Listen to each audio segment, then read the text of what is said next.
Welcome to the Tech Safe Home. Today we're learning how to lock down your child's iPhone or iPod. This is part 1, so grab your child's device and let's get started. Welcome to part 1 of how to lock down your kid's iPhone. In this video I'll be using an iPhone 7, and as of today, when we filmed this in May of 2017, it's running the latest version of the iOS software, 10.3. Depending on your phone and what software you have, there could be slight differences in the display between our systems, but I'm sure you'll be able to get enough to lock down your child's phone. In my opinion, the iPhone is the best phone to get for a child or teenager. It has the best parental controls I've seen for a phone already built in. Let's explore how you lock down an iPhone. Remember, the best time to do this is right before you give your child the phone, but if they already have it, we can still lock it down. So here's my iPhone, all ready to lock down.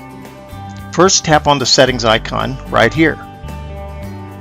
Now scroll down a little bit and tap on the General tab. Scroll down again till you can see the Restrictions tab. Notice that mine is already turned on. In case yours is too, we're going to go through the procedure of how to reset your restrictions so that we can all be at the same point. So just tap on Restrictions, type in whatever your restriction passcode is, like that, and hit Disable Restrictions. Notice you need the passcode to do the disabling. That keeps your child from picking up your phone and turning the restrictions off.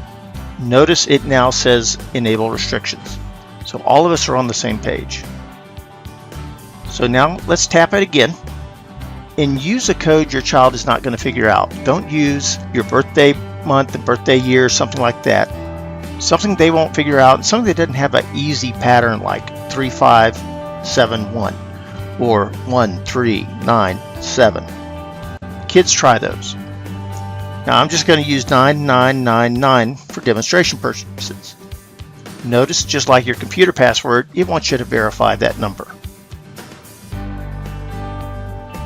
Now everything is available for control. The first thing we want to look at is Safari. Notice that you can turn it on or off. And this may be useful if you're trying to limit your child's access to the web, or you may have NetNanny or one of the other parental control packages that uses its own browser. And you want to make sure your kids don't get around the NetNanny filters by using Safari instead of the NetNanny browser. Next, you have the camera. You can turn that on or off depending on if you think your child's mature enough to have a movie or a photo camera with them all the time. Keep in mind, if you turn the camera off, you can't FaceTime with them. You can also turn off Siri and voice-to-text dictation, as well as FaceTime. AirDrop is a feature that allows kids to share files, pictures, videos, things like that, by dropping them from one phone to the other. Whether or not you want that enabled will depend on the maturity level of your child and what they're doing. CarPlay is what allows your child to integrate with your car if it has Bluetooth. Next, let's scroll just a little bit and let's look at the iTunes Store. These last few are very important. Turning off the iTunes Store keeps your child from accessing the store at all, which keeps them from buying anything for their iPhone. They can't get a movie, music. Apple Music Connect, that's a new feature that allows artists, the band members and singers, to add extras such as photos, videos, and text to promote themselves and their music. Depending on who your kid likes for music, this may or may not be something you want to activate. Next, the iBook Store, which is separate from the iTunes Store, can be turned on or off. If your child is using iBooks, it's a good idea to turn the store off if they're a younger child. Some of the books on the iBook Store are not appropriate for children to even be browsing through. Likewise, Podcast has adult podcasts as well as younger podcasts. You can turn that completely off, as you can the news. Notice that on the iTunes Store, iBook Store, Podcast, and News, if you turn them off, the icons disappear from the screen. Next, you have the choice to turn off your child's ability to install apps on their own. If you change installing apps to off, they can't add any apps to their phone. This is useful if you try to control what social media they're getting, or that they're not putting too many games on it, things like that.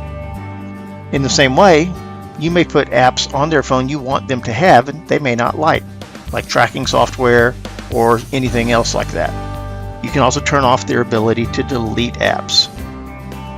Now this next one is extremely important to your wallet. It is possible while you're playing games or working in apps to make what are called in-app purchases. These purchases go on whatever credit card you've given the iTunes Store, whether or not you have it turned on. For example, let's look at this Pokemon screen for Pokemon Go. You can spend real money buying the Pokecoins in order to buy other things that you want to get.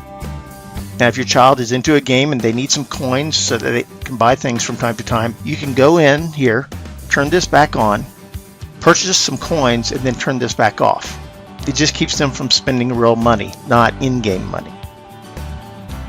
And that's part one of how to lock down your iPhone. Make sure you get back on our YouTube channel and go to part two, and we'll get into some of the meatier things, such as changing ratings for movies, TV, and web filtering.